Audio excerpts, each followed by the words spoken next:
ఇక ఇందిరమ్మ పాలనలో ఇందిరమ్మ ఇళ్లను నేలమట్టం చేశారు. ఇలాంటి నోటీస్ ఇవ్వకుండా లబ్ధిదారులకు సమాచారం ఇవ్వకుండా కూల్చేశారు. జగిత్యాలలో తెల్లవారుజామున 120కి పైగా ఇళ్లను జేసీబీలతో మున్సిపల్ అధికారులు పడగొట్టారు. కూల్చివేతల గురించి తెలుసుకుని లబ్ధిదారులు బోరున విలపించారు. కాంగ్రెస్ సర్కారు తీరుపై ధ్వసమెత్తారు. మరింత సమాచారం మా ప్రతినిధి సందీప్ రావు అందిస్తారు. ఇందిరమ్మ అర్బన్ కాలనీలో రాత్రికి రాత్రే ఇందిరమ్మ ఇండ్లను నేలమట్టం చేశారు. లబ్ధిదారులకు తెలియకుండా కనీసం నోటీసులు ఇవ్వకుండా తమ ఇళ్లను నేలమట్టం చేశారంటూ లబ్ధిదారులంతా కూడా ఇక్కడ ఆందోళన వ్యక్తం చేస్తున్నారు. దీనికి సంబంధించి కనీసం అంటే ఒక ఇల్లు కూల్చేటువంటి సందర్భంలో ఖచ్చితంగా నోటీస్ ఇవ్వడమో లబ్ధిదారులకు తెలియజేయడమో లాంటిది ఉండాలి. కానీ అటువంటిది ఏం లేకుండా రాత్రికి రాత్రే బేస్మెంటు కొద్ది వరకు ఆ ఇంటి నిర్మాణం కూడా స్లాబ్ వరకు పూర్తయిన ఇండ్లను కూడా నేలమట్టం చేసిన సిచ్యువేషన్ ఇక్కడ మనకు నూకపల్లి అర్బన్ కాలనీలో కనిపిస్తుంది. ఒకసారి మనం చూడవచ్చు. ఇవన్నీ కూడా రాత్రికి రాత్రి తెల్లవారుజామున పొక్లైన్ల సహాయంతో మొత్తం కూడా నేలమట్టం చేశారు మున్సిపల్ అధికారులు. ఇప్పుడు అడిగితే అనుకోకుండా జరిగిన ఘటనని కప్పిపుచ్చుకునేటువంటి ప్రయత్నం అయితే చేస్తున్నారు. మరి లబ్ధిదారులు ఇక్కడ చాలా మంది ఉన్నారు. అసలు ఏం జరిగిందో కనుక్కుందాం. ఏందమ్మా మీకు ఇక్కడ ఇల్లుందా? ఉంది సారు. ఇల్లు కష్టపడి కట్టుకున్నాము. నీళ్ళు కొనుక్కొని కూలిపేసిండ్రు, మాకు చెప్పలేరు చేయలేరు. మేము కష్టపడి కట్టుకున్నాము, కూలిపేసిండ్రు, మాకు చెప్పలేరు చేయలే. మాకు ఇప్పుడు తెలిసిన వాళ్ళే వచ్చినాం. ఏమంటారు అడిగితే ఏమంటారు సార్ ఏం చెప్తాడు, వస్తానే అన్నాడు. మాది బేస్మెంట్ వరకు ఉండే, మేము బేస్మెంట్ కష్టపడి కట్టుకున్నాక బేస్మెంట్ తీసేసిండ్రు. ఇప్పుడు మాకు డబల్ బెడ్రూమ్ లేదు, మాకు ఇల్లు లేదు, ఏం లేదు. చెప్పలేదు చెప్పలేదు, ఏం కూడా చెప్పలేదు, కూలగొట్టినట్టు కూడా చెప్పలేదు. మాట్లాడదాం, చాలా మంది ఉన్నారు. ఉంది సార్, మాకు 2 లెవెల్ అయింది, కూలగొట్టిండ్రు.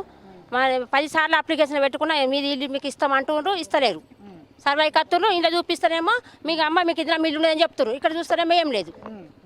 బావి కూడా తోడిచ్చిన సార్, 2,50,000 పెట్టి కట్టిన ఇల్లు మంచిగా, నేను కట్టింది కూలగొట్టిండ్రు. ఇప్పుడు ఏమంటారు ఇస్తామంటుండ్రు, ఇస్తలేరు. ఇల్లు ఉన్నదని చెప్తున్నారు. ఇందులో పేపర్లో చూస్తే ఉన్నదని చెప్తారు. అది చూస్తారేమో ఏం లేదు. 2,50,000 అయినాయి. బావి కూడా తోడిచ్చిన సార్, నేను 2,50,000 పెట్టి కట్టించిన, మిత్తికి తెచ్చి కట్టిన సార్. అప్పుడేమో అప్పుడు కడతానేమో పోతాయి అన్నారు. పోతాయంటే ఇల్లు కట్టినప్పుడేమో చెప్పకుండానే రాత్రి గులగొట్టేసిండ్రు. మాకు చెప్పలేదు. మాకు ఇల్లు లేదు, జాగానే ఉన్నది కానీ మాకు కట్టుకునే శక్తి లేక, మాకే కిరాయిలు కట్టలేక బాగా బాధ అవుతుంది. కిరాయి ఇంటింటికి తిరిగి బాగా కష్టం అవుతుంది. ఇల్లు కట్టిస్తే లోన్లు వస్తాయని చూసుకుంటూ ఏరుతున్నాం సార్. జాగున్నది తిరిగి కట్టలేక ఈ పరిస్థితి బాగా ఘోరం ఉన్నది. మాకు బతికేటానికి ఛాన్స్ లేదు. ఏదో బతుకుతున్నాం అంటే బతుకుతున్నాం, భూమి మీద అన్నట్టు బతుకుతున్నాం అంతే సార్. బాగా బాధ అవుతుంది. మాకు పనులు సార్ చక్కగా లేవు, మా ఆయనకు లేవు. నాకు బాగా గరీబ్ వాళ్ళం సార్, బాగా ఇబ్బంది అవుతుంది. పనులు లేవు, పొట్టకు బతుకుడే కష్టం ఉన్నది. మాది మేము నమ్మకంతో బతుకుతున్నాం. కట్టుకుందాం, ఇక లోన్లు గీయలేదని ఇస్తే సారు రేకుల గీకుల ఏదో ఎత్తాడేమో అని అనుకున్నాం, కానీ ఇయ్యలేరు. జాగా పోయిందంటే మేము ఏడుచుకుంటే అది తిరిగి కాళ్ళు అరిగిపోతున్నాయి. మొక్కలు చెప్పలు అరుగుతున్నాయి కానీ ఇస్తలేరు. మాకు మొక్కలు చెప్పలు అరుగుతున్నాయి కానీ పేషెంట్లమైనా కానీ మాకు మాత్రం భూమి ఏది చూపిస్తారు. ఇస్తాం మాకు ఎక్కడికి పోయినా కానీ ఉన్నదని చెప్తున్నారు. కానీ ఇక్కడ కాస్త ఏం లేదు. అప్లికేషన్ 10 సార్లు 20 సార్లు పెట్టుకున్న తిరిగి మాకు పేపర్లకు అవుతున్నాయి పైసలు, కానీ మాకు చూపించింది తెలియలేదు ఇప్పటిదాకా. తెల్లవారుజామున పొక్లైన్లు పెట్టి రాత్రి మొత్తం కూల్చేసిర్రు. ఏంది మరి? అదే సార్, మాకు ఏం ఇన్ఫర్మేషన్ ఏమీ లేదు, మాకేం చెప్పలేరు. చెప్పాక మేము ఉటావుటిన వచ్చే వరకు వర్షం పడుతుంది.